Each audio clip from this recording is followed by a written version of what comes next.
Hi there, this is David, and welcome to our review of the demo of Star Ocean, the Divine Force, released for the PS4, PS5, PC, and Xbox. I'm going to apologize in advance and say that if I sound any different, it's because I'm battling a pretty nasty cold.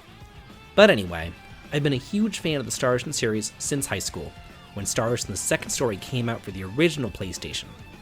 And while each subsequent entry has had its highs and its lows, I don't think anything has really compared to the second game in the series.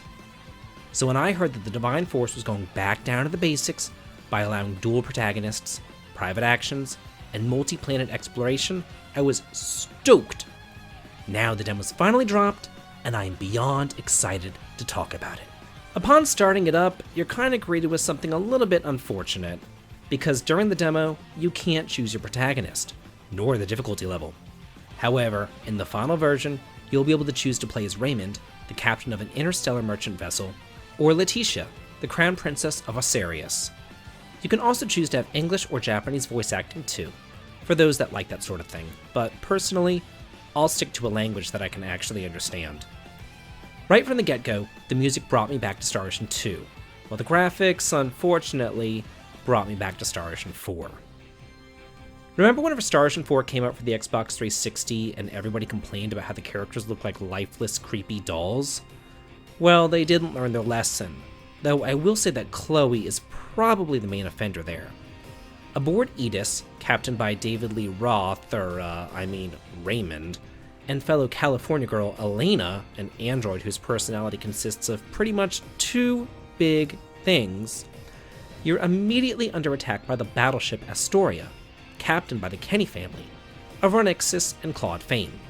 So of course everyone jumps into an escape pod, only to crash land onto the underdeveloped planet Astra 4. Here, Raymond meets Leticia and Albert, her Royal Guard retainer. Now, I can't help but compare this to Final Fantasy IX. Raymond is the happy-go-lucky, slaying-using Zydan, while Leticia is the friendly but curious Princess Garnet, and Albert is, well, there's no other way around it. He's a poor man's Steiner. Granted, I've only played about 2 hours with these characters, but while I loved the cast of Final Fantasy IX, these three, not so much. Raymond throws slang around like an edgy teenager mad at his parents. Leticia is actually more robotic than the actual robot Elena, and while Steiner was deliciously incompetent and dumb, you still love the big oaf. Albert is just more of a stuck-up jerk who hates Raymond for no reason, just his existence. And after the initial meeting though, it does seem to get a little bit better, or at least the slang does, so hopefully their characterizations improve too. There's more than meets the eye to the story though, because while they are underdeveloped, they do know about cannons, airships, and other technology, which is probably being used by the evil Vale Empire, which they're at war with. After the introductions are over, you're set loose to explore and hopefully find the rest of the survivors. But I'm sure the main reason why you're here is to see what the gameplay is like, and what the combat's like, and the exploration. So let's go ahead and talk about that. Combat occurs on the field screen, just like in Star Ocean 5, and all the characters fight together. You utilize an AP system which charges over time, and all of your attacks and your skills use that AP, but it recovers so quickly that you barely notice it. L1 allows you to dodge, and you can target with R3. You can also switch your characters around with the directional buttons to use whoever you'd like in battle. However, I found myself really only using Raymond because he's just so much stronger than the other two. And while I assumed that Leticia would be a healer and Albert a black mage, they really just attacked. Neither of them had any symbiology to speak of, though I did see some spells on Albert's skill tree. About an hour into the demo, you'll receive the Duma, which adds a whole other dimension to the combat system. The Duma is a floating little orb which follows you and allows you to create and raise barriers for invincibility, as well as float and soar straight into your enemies, blindsiding them, surprising them, and destroying them. It's fast, fluid, and fun, especially whenever you're surrounded by like 12 enemies and you just zip around the screen smashing them with blindsides.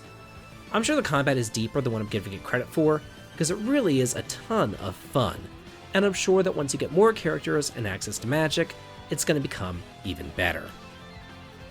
I will say this though about the combat, because I did have 2 characters die, but both times it was while they were poisoned. So just be sure to take those status ailments seriously and heal up between combat too, because using an item in the middle of a battle takes quite a bit of time, but it's super quick and easy to do it outside of combat. The outdoor areas are vast, large open regions ripe for exploration. It's filled with treasures, little green and purple shinies, as well as mysterious bunnies hopping about. Enemies are also scattered about the field, but not so much as to really annoy you. There's just enough for combat, but not so many that it's like, oh my god, more enemies, go away. Then, once you get your Duma, exploration really opens up because you can go wherever your heart desires. Pretty much everything that you see on the map you can get to. If you want to go from rooftop to rooftop in towns, nothing's stopping you. If you want to go up a large spire, have at it. Or soar off of a massive cliff down to the valley below, go for it. Nothing is stopping you from exploring to your heart's content. Now, I do think that this needs to be said, but do not say that this is comparable to the exploration of Xenoblade, because it isn't. This is its own game, it's Star Ocean, and it's doing its own thing, and that's quite alright with me. Whereas the outdoor areas are fun to explore, the towns, though, could use a little bit of work. They're all cramped together and they're full of NPCs, but you can't talk to the NPCs. You can only talk to some people who want to play a card game or if they give you quests.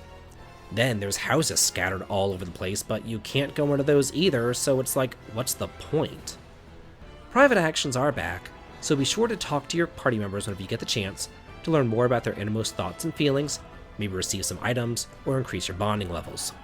I do wish though that you could actually speed up the text of the private actions and hit the X button whenever you're done reading, but unfortunately, it's all or nothing.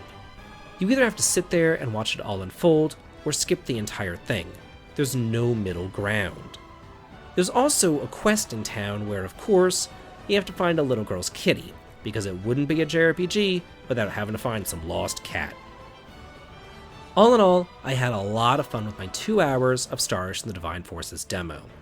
If I had to say anything, they really do need to improve on those creepy doll-like character models, and I do wish that your party members were a bit more fluid, lifelike, and likable. Then, there's the slang which I touched on before. For people not from Earth, why are they using slang like Scorched Earth? And don't get me started on the Gen Z slang like Big Ask. I just wish that they chose one style of speaking and they stuck to it. Also, your progress from the demo can't be carried over into your final save. So, with all that being said, I am a huge fan of Star Ocean. I have loved the series for well over 25 years now, and while the 5th game was a definite dumpster fire, I feel like they've redeemed themselves with this one, and I personally cannot wait for the release of the full game on October 27th to finish exploring the lands of Aster, as well as the other planets that you see over the horizon. So, that's it for my review of Star Ocean: The Divine Forces demo. How did you feel about it? Do you agree or disagree? Let me know in the comments. And if you like this video and what I do here on the channel, please consider heading on over to Twitch for some streaming fun, checking out Patreon for some exclusive videos and early access to my content, or coming on over to my Discord to chat and hang out. The links to them all can be found in the video description. This has been David. If you like this, please like, comment, and subscribe, and have a good day.